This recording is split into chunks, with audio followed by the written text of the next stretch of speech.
ஒன்றிய பாஜக அரசை கண்டித்து நாளை மறுநாள் முதல் மீண்டும் டெல்லி முற்றுகை போராட்டம் நடத்தப்படும் என்று விவசாயிகள் அறிவித்திருக்கிறார்கள். அது குறித்த அண்மை செய்தியை தற்போது பார்த்துக் கொண்டு வருகிறோம். இது பற்றிய விரிவான தகவல்களை தருவதற்காக நமது டெல்லி சிறப்பு செய்தியாளர் பால்முருகன் நம்மிடையே இணைந்திருக்கிறார். வணக்கம் பால்முருகன், உங்களுடைய கூடுதல் தகவல்களை சொல்லுங்க. அதாவது விவசாயிகள் போராட்டம் இன்று 19வது நாளை எட்டியிருக்கிறது. இதுவரை இந்த போராட்டத்தில் 9 விவசாயிகள் உயிரிழந்திருப்பதாக விவசாயிகள் சங்கங்கள் தெரிவித்திருக்கிறார்கள். அதாவது கடந்த 13ஆம் தேதி டெல்லி நோக்கிய முற்றுகை போராட்டத்தில் விவசாயிகள் தொடங்கினர். அதாவது பஞ்சாப் உள்ளிட்ட பல மாநிலங்களிலிருந்து டெல்லிக்கு சென்ற விவசாயிகளை ஹரியானா மாநில போலீசார் எல்லைகளிலேயே தடுத்து நிறுத்தினர்.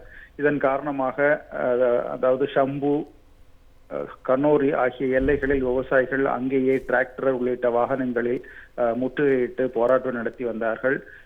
அதாவது 21ஆம் தேதி மீண்டும் அவர்கள் டெல்லி போராட்டத்தை தொடங்கிய போது அவர்கள் மீது பல மணி நேரம் தாக்குதல் நடத்தப்பட்டது. கண்ணீர் புகை குண்டுகள், அதே போன்று ரப்பர் குண்டுகள் மூலம் தாக்குதல் நடத்தப்பட்டது. இதில் சுபகரன் சிங் என்கிற 21 வயது இளம் விவசாயி கொல்லப்பட்டார். இதனைத் தொடர்ந்து தற்காலிகமாக அந்த போராட்டம் அந்தந்த இடங்களிலேயே தொடர்ந்து நடைபெற்று வந்தது. சுபகரன் சிங் கொல்லப்பட்டதில் உரிய விசாரணை நடத்த வேண்டும், கொலை வழக்கு பதிவு செய்ய வேண்டும் என்று வலியுறுத்தப்பட்டது. ஒரு வாரத்திற்கு பிறகு அவர் கொல்லப்பட்ட விவகாரத்தில் ஹரியானா போலீசார் மீது கொலை வழக்கு பதிவு செய்யப்பட்டது. இதனைத் தொடர்ந்துதான் அவருடைய உடல் பெறப்பட்டு நேற்று முன்தினம் அடக்கம் செய்யப்பட்டது. இதனைத் தொடர்ந்து நாளைய தினம் சுபகரன் சிங் இறப்பு தொடர்பாக நினைவேந்தல் கூட்டம் அவருடைய சொந்த கிராமத்தில் நடத்தப்படுகிறது. இதில் விவசாய சங்கங்கள் ஒட்டுமொத்தமாக கலந்து கொள்ள முடிவு செய்யப்பட்டிருக்கிறது. பல சடங்குகளும் நாளை இருக்கின்றன. அவையெல்லாம் முடிந்த பிறகு நாளை மறுநாள் மீண்டும் டெல்லி முற்றுகை போராட்டம் தொடரும் என்று விவசாயிகள் சங்க தலைவர்கள் தெரிவித்திருக்கிறார்கள். அதாவது அமைதியான முறையில் டெல்லி சென்று போராட்டம் நடத்துவதற்கு ஏதுவாக ஹரியானா போலீசார் எல்லைகளை திறந்து விட வேண்டும், டெல்லி செல்ல அனுமதிக்க வேண்டும். போராட்டம் நடத்த அனைவர்களுக்குமே உரிமை இருக்கிறது.